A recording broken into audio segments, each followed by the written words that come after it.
تو دنیا کے اندر کچھ چیزیں ایسی ہوتی ہیں جن کا سمجھ لینا، سیکھ لینا اور ان پر عمل کر لینا انسان کے لیے نہایت اہم اور ضروری ہوتا ہے۔ میں اور آپ جس معاشرے میں وقت گزارتے ہیں، یہاں ہمیں انتہا پسند، شدت پسند، انا پسند، خود پسند لوگ بہت زیادہ ملتے ہیں، لیکن بدقسمتی یہ ہے کہ حقیقت پسند لوگ بڑے کم ملتے ہیں۔ خوابوں کی دنیا میں زندہ رہنا، خوش فہمیوں میں جینا، اپنی صبحیں اور شامیں کچھ خاص تخمینوں کے تحت گزار کر زندگی گزار دینا، یہ حقیقت پسندی سے دور رہنے والے لوگوں کا طریقہ ہے۔ دین اسلام ہمیں حقیقت پسندی سکھاتا ہے، شعوری زندگی عطا کرتا ہے۔ آپ جو نہیں ہیں وہ بننے کی کوشش نہ کریں، جو چیز آپ کی نہیں ہے آپ اس کی ملکیت کا دعویٰ نہ کریں، جس چیز کا آپ حق نہیں رکھتے اس کے لیے آپ اپنے آپ کو کبھی بھی تیار نہ کریں۔ حقیقت پسند بننا، حقیقت پسند رہنا، حقیقت پسندی کی زندگی گزارنا، یہ کسی بھی شخص کو معاملہ فہم بھی کرتا ہے، مدبر بھی کرتا ہے اور اس کے لیے جینا آسان بھی کرتا ہے۔ میں دیکھتا ہوں بہت بڑی تعداد ہمارے معاشرے میں ان لوگوں کی ہے جنہوں نے خود سے کچھ چیزیں فرض کر لیں اور خود سے ہی کچھ چیزوں کو فرض کر کر انہوں نے اس کو حقیقت کا روپ دے کر اپنی زندگی میں طاری کر لیا۔ میں نیک ہوں، اس بات کو بھی خود ہی لوگ طے کر لیتے ہیں۔ میں پڑھا لکھا، سمجھدار اور معاملہ فہم ہوں، اس کو بھی خود ہی طے کر لیتے ہیں۔ تمام لوگوں کو مجھ سے مشورہ کر کے چلنا چاہیے، یہ بھی لوگ خود ہی طے کر لیتے ہیں۔ حقیقت پسند نہیں ہوتے، اس کا نتیجہ یہ نکلتا ہے کہ تربیت رک جاتی ہے، انسان جو سیکھ رہا ہوتا ہے اس سے پیچھے ہٹ جاتا ہے۔ تو زندگی میں حقیقتوں کا سامنا کرنا سیکھیں، ریالٹیز کیا ہیں، حقیقتیں کیا ہیں، گراؤنڈ ریالٹی کیا، اس کو اپنے اوپر نافذ کریں۔ آپ جو ہیں وہیں تک رہیں، آپ کے پاس جو ہے اس کے مطابق اپنے پیر پھیلائیں۔ آپ کا جتنا دائرہ کار ہے آپ اس کے مطابق اپنی زندگی کے معاملات کو طے کریں۔ اس کا لازمی نتیجہ یہ نکلتا ہے کہ انسان بہت ساری آزمائشوں سے، پریشانیوں سے، بے جا خواہشات سے بچ جاتا ہے۔ حقیقتوں کا سامنا کریں۔ ہم دیہاتی لوگ ہیں، ہم دیہاتوں میں دیکھتے تھے لوگ شادی بیاہ کے موقع پر قرض اس بنیاد پر اٹھا لیتے تھے کہ مجھے اتنی سلامی بھی تو اکٹھی ہو جائے گی نا، لیکن قرض تو اکٹھا ہو جاتا تھا پر سلامیاں اکٹھی نہیں ہوتی تھی۔ اس کا لازمی نتیجہ پریشانی، آزمائش، مطالبہ کرنے والوں کی سختی، قرض کے نیچے دبا ہوا انسان، یہ اس کا لازمی اور فوری نتیجہ نکلا کرتا تھا۔ میرے بھائی، حقیقت پسند بڑھیں۔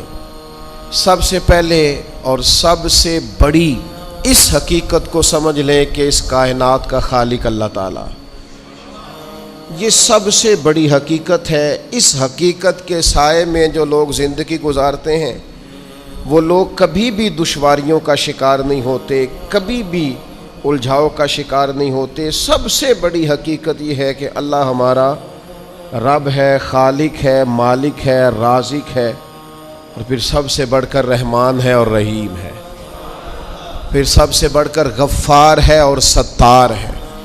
اس حقیقت کو سمجھ لیں۔ اللہ تعالیٰ نے قرآن مجید میں اس حقیقت کا اس طرح اظہار فرمایا، کیف تکفرون باللہ وکنتم امواتا فاحیاکم، تم کس طرح اللہ کا انکار کرتے ہو حالانکہ تم بے جان تھے، اس نے تمہیں زندگی عطا کی، کچھ نہیں تھے تم، عدم میں تھے، اس نے تمہیں وجود دیا۔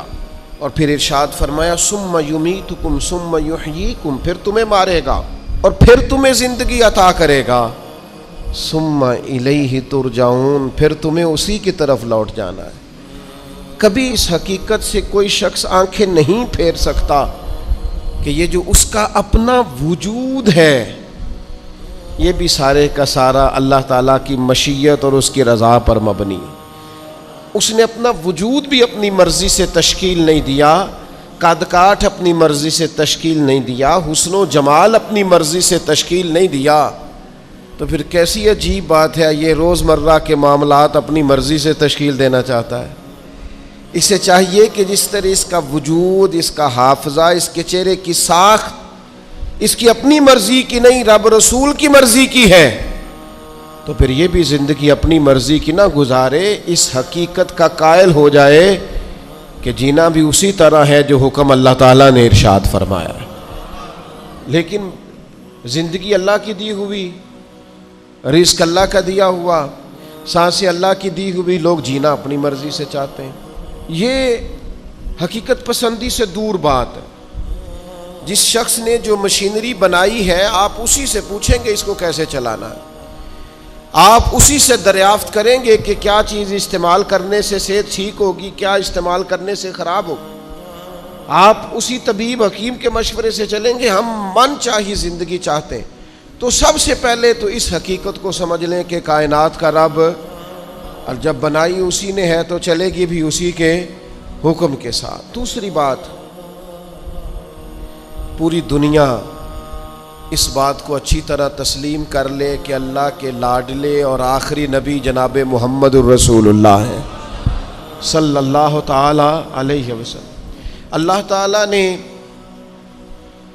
ساری رعنائیاں، ساری خوبصورتیاں، سارا وقار اور ساری عزتیں نبی پاک کی غلامی میں جمع کر دی۔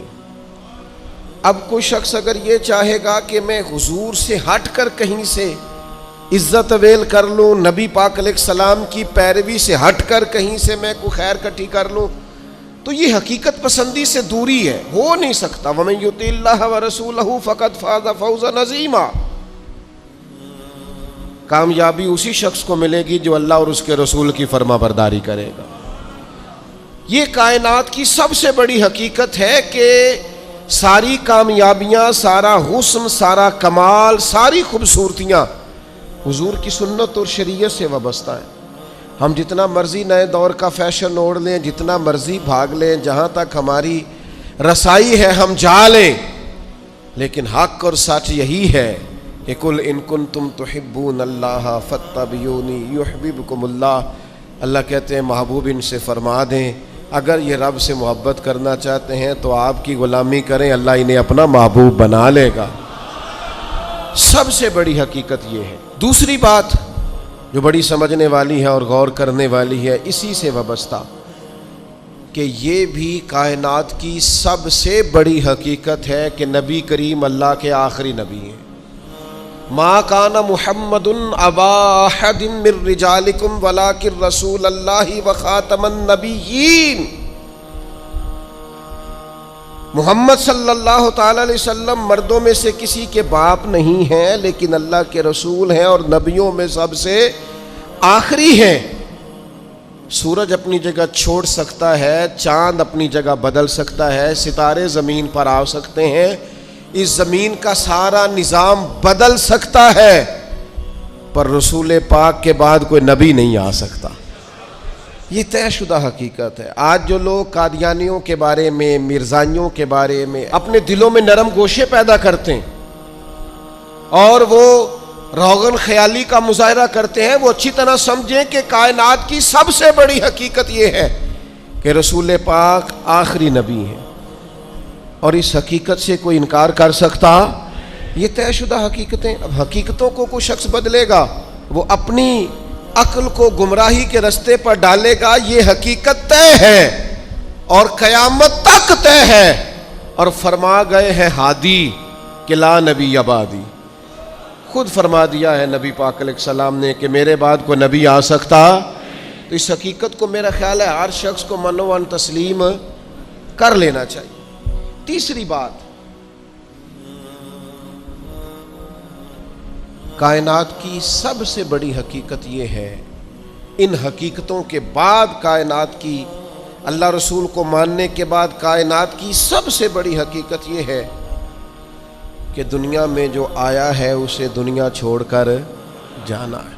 بہت اچھا محل بنا لے, بہت اچھا گھر بنا لے, بہت آسودہ زندگی بنا لے, جتنے زندگی کے لیے اسباب درکار ہے وہ سارے جمع کر لے, لیکن کل نفس ذائقۃ الموت, اس حقیقت کا انکار نہیں کہ دنیا بہرحال انسان نے چھوڑ کر جانا ہے. بڑے بڑے محلات ہوں یا آپ کٹیا میں رہتے ہو, بہت بڑا بنگلہ ہو یا جھونپڑی میں وقت گزرتا ہو, بہرحال موت کا ذائقہ چکھنا ہے. ہم حقیقت پسندی کا مظاہرہ نہیں کرتے. حضرت موسیٰ علیہ السلام کے پاس جناب اسرائیل آئے, میں جان نکالنے آیا ہوں, ایک تماچا رسید کر دیا. اللہ کے حضور حاضر ہو کے عرض کی مالک وہ جناب کلیم نے تو یہ کیا ہے, جلالی ہیں آپ اپنی طبیعت کے تعلق سے, تو فرمایا ان سے جا کے کہیے کہ وہ بیل کی پشت پر ہاتھ رکھیں, جتنے بال نیچے آئیں گے اتنے 1000 سال عمر بڑھا دی جائے گی. تو حضرت اسرائیل عرض گزار ہوئے, اللہ کے پیارے کلیم علیہ السلام آپ بیل کی پشت پر ہاتھ رکھیں, جتنے بال آپ کے دستے مبارک کے نیچے آئیں گے اتنے سالوں عمر بڑھا دی جائے گی. تو حضرت کلیم نے پوچھا پھر چلے 1000 سال ہو گیا, پھر نے کہا حضور پھر جانا تو ہے. تو پھر حضرت کلیم نے حقیقت پسندی کا سبق دیا, فرمایا اگر جانا ہے تو پھر آج ہی چلتے ہیں. او بھائی یہ زندگی ایک دن ہو یا 100 سال یہ گزر جاتی, دوش پر کملی ہو یا کہ شال گزر جاتی ہے. چلو گر امیروں کی بہے اقبال گزر جاتی ہے تو غریبوں کی بہرحال گزر جاتی ہے. یہ گزر تو جائے گی, ایسا تو نہیں ہے کہ یہ رکے گی. تو موت اٹل حقیقت ہے, لا ریب ہے, بس چھوٹا سا فرق ہے. کافر کہتا ہے جتنی موج کرنی ہے دنیا میں کر لو, بعد میں فنا ہے. مومن کہتا ہے بقائی اس دن شروع ہونی ہے جس دن قبر میں مدینے والے کی پہلی زیارت کرنی ہے.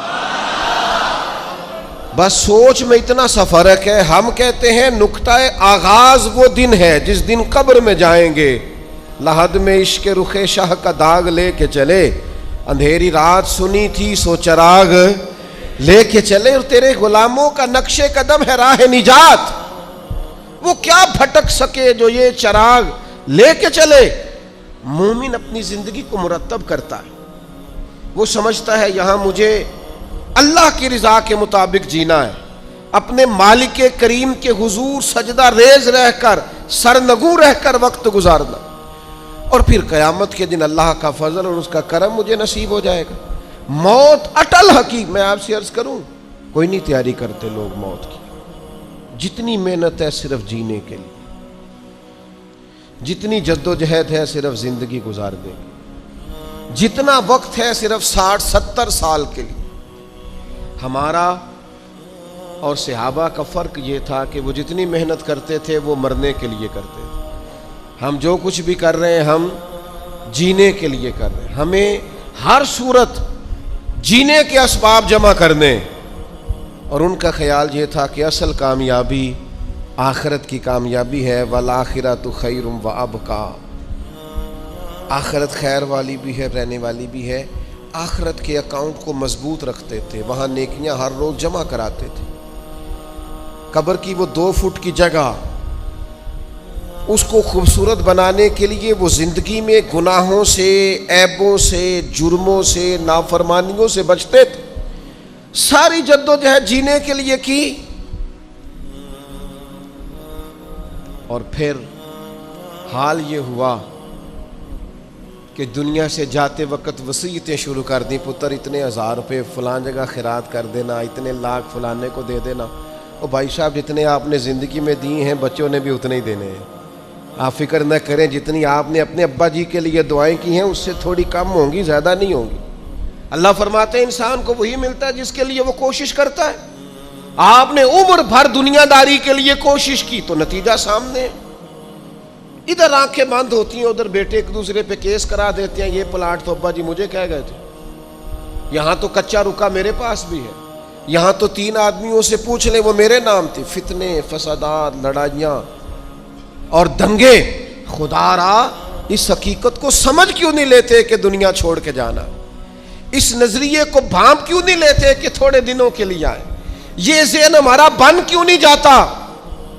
رسول کریم نے صحابی کا کندھا پکڑ کے ہلا کے کہا تھا مجھے تجھ سے بڑا پیار ہے. تو یا رسول اللہ حکم فرمایا کن فی الدنیا کانک غریب او عابر سبیل او کما قال صلی اللہ تعالی علیہ وسلم. فرمایا حقیقت پسند رہنا، دنیا میں یوں وقت گزارنا جیسے مسافر گزارتے، راہگیروں کی طرح جینا. او بھائی صبح سے شام تک کوئی تو کوشش کرو، دنیا چھوڑ کے جانی ہے، مر جانا ہے.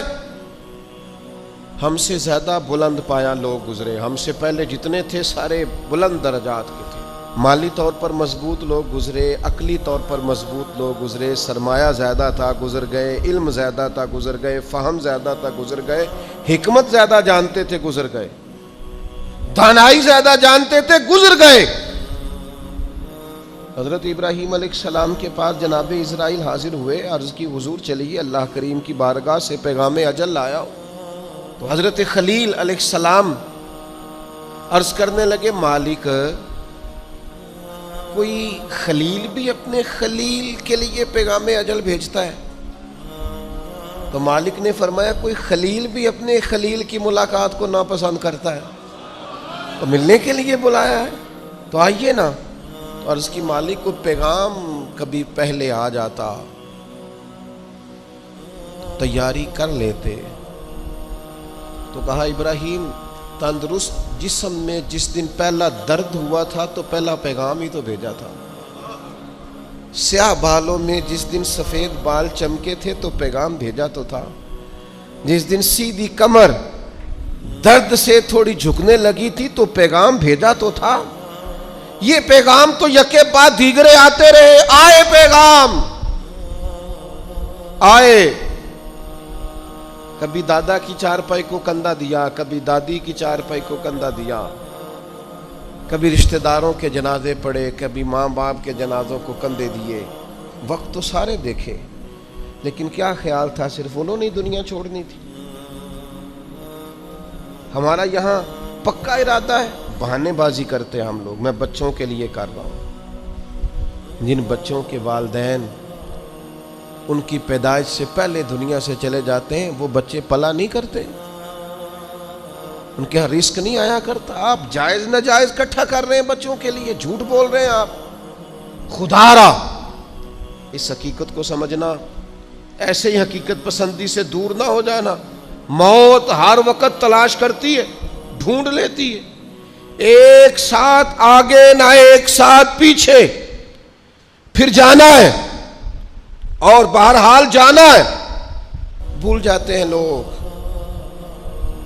نئی دوستیاں بنا لیتے ہیں لوگ،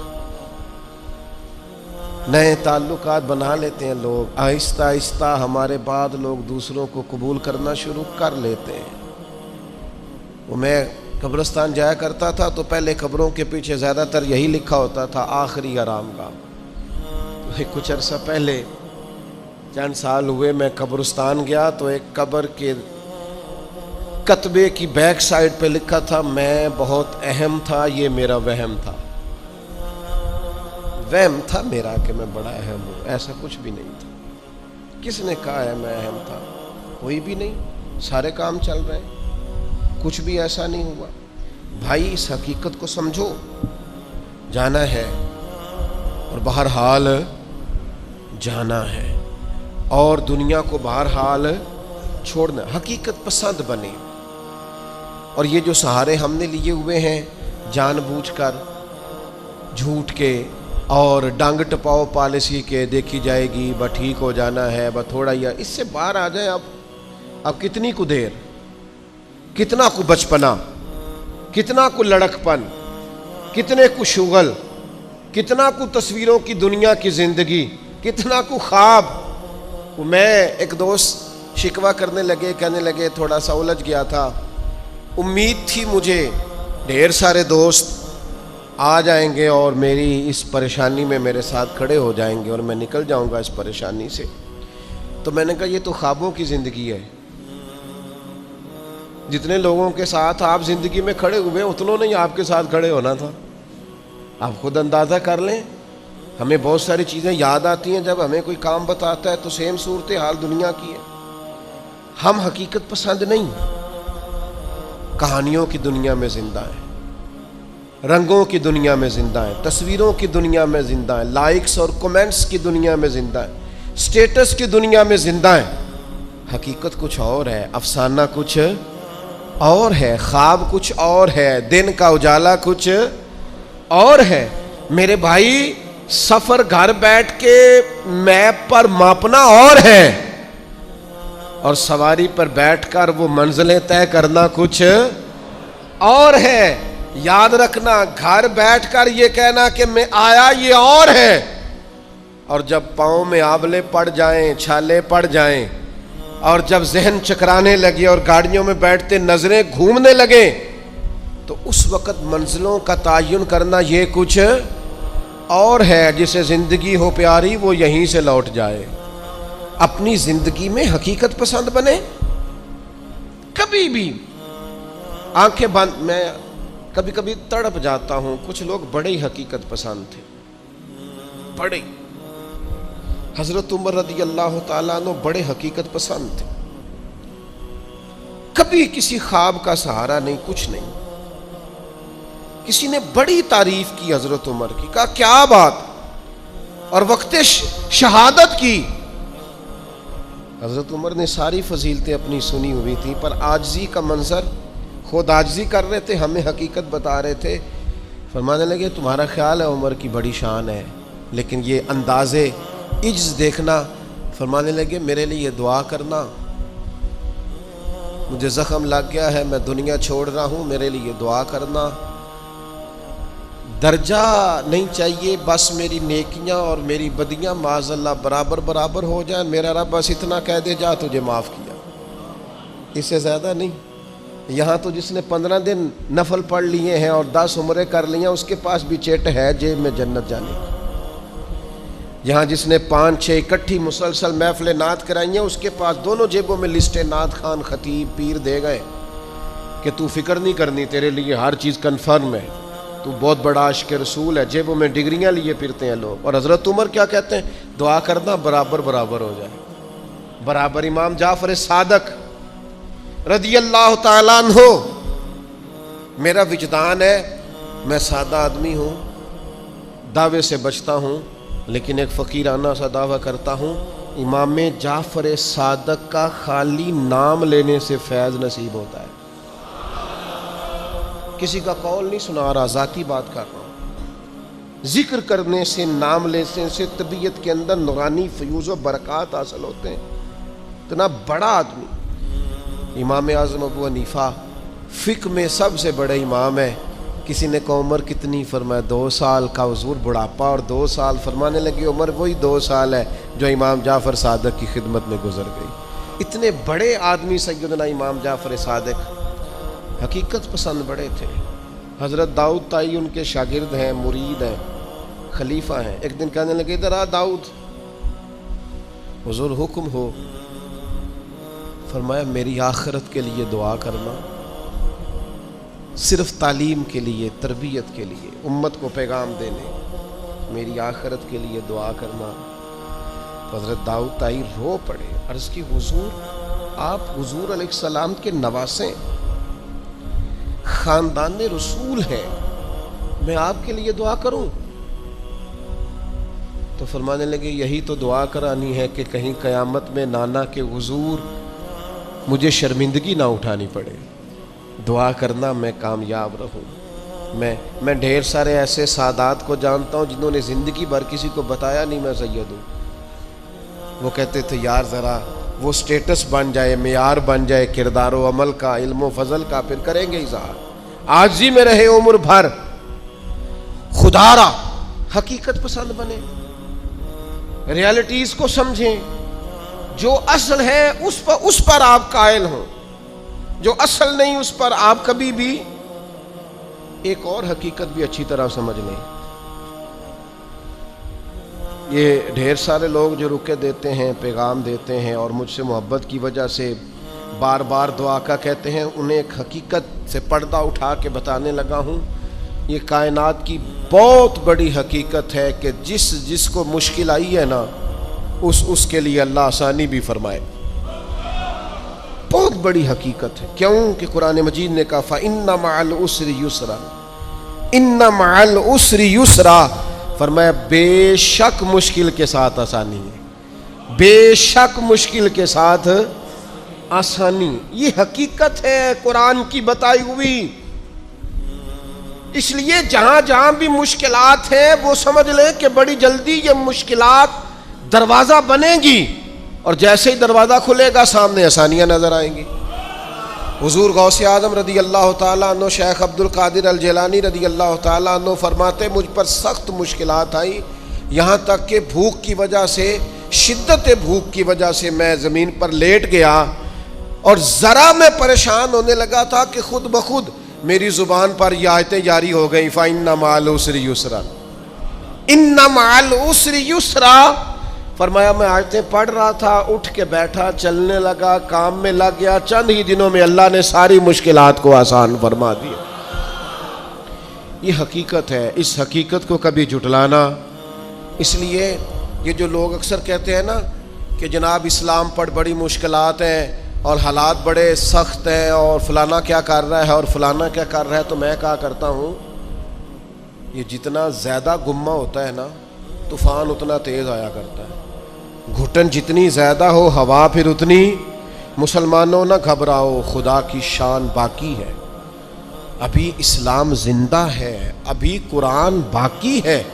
یہ کافر کیا سمجھتے ہیں جو ہم سے روز الجھتے ہیں، ابھی تو کربلا کا آخری میدان باقی ہے. ایسا تو کچھ نہیں ہے کہ حالات بالکل ٹھیک نہیں ہوں گے. یہ جتنی مشکلات ہیں یہ اپنے پہلو میں آسانیاں لے کے آیا کرتی. میں کسی زمانے میں بڑی سخت تکلیف کا شکار تھا، تو میری والدہ بڑے دبے لفظوں میں کبھی کبھی ماتھا چوم کہتی، پتر اللہ نے اتنا دینا ہے سانبھے ہی نہیں جانا. تو وہ چلے سادے لوگوں کا جملہ ہے، اور اس جملے کے اندر ابھی بھی اتنے معاملات ہیں یہ کنٹرول کے، انتظامات کے، میں واقعی نہیں سنبھال سکتا.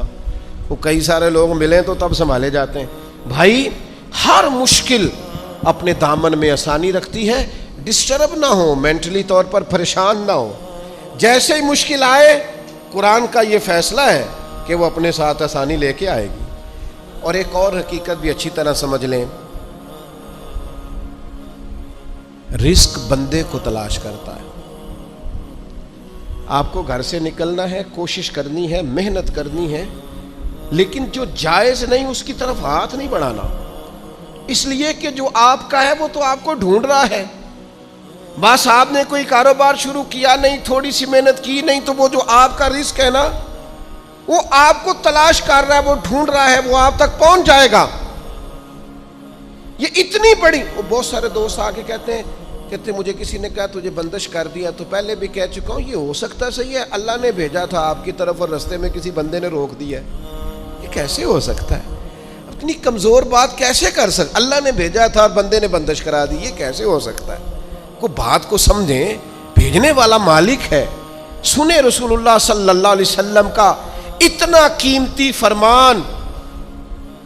غربت کے ہاتھوں پریشان ہونے والے اور یہ کہنے والے کہ کئی کاروبار شروع کیے ہیں میرا چلتا نہیں، جو قدم آگے رکھتا ہوں پیچھے جاتا ہے، وہ یہ اس حدیث کو ذرا سنیں اور اپنے ذہن سے ان ساری آزمائشوں کو نکالیں.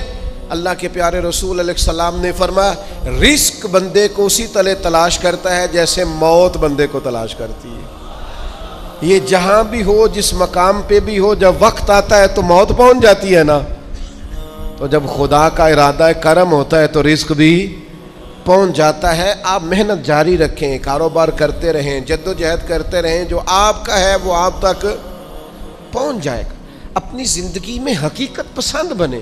یہ ایسے ہی دوسروں کے پیسوں پر موج کرنے کا ارادہ ترک کر دیں. کسی اور کے گھر جا کے پیٹ بھرنے کا خیال اپنے دل سے نکال دیں. حقیقت پسند بنے، جو آپ کا ہے وہ انشاءاللہ. حضرت مولا علی شیر خدا رضی اللہ تعالیٰ عنہ نے نا ایک انار اللہ کے بارگاہ میں کسی غریب کو دیا انار. تو آپ فرماتے تھے مجھے اس کے بدلے 10 آئیں گے، چونکہ قرآن کہتا ہے ایک کے بدلے 10. تو دروازے پہ ایک شخص آئے دینے کے لیے، تو دیا آپ نے. تو ایک شخص صاحب انار لے کے آئے تو انہوں نے مولا علی شیر خدا کو 10 دیے. آپ فرمانے لگے یہ نہیں ہمارے. کہنے لگا آپ کے ہیں؟ فرمایا ہمارے نہیں. کہا آپ کے ہیں؟ یہ ذرا یقین کا حسن دیکھیے. فرمایا ہمارے نہیں. کہا جناب آپ کے ہی ہیں؟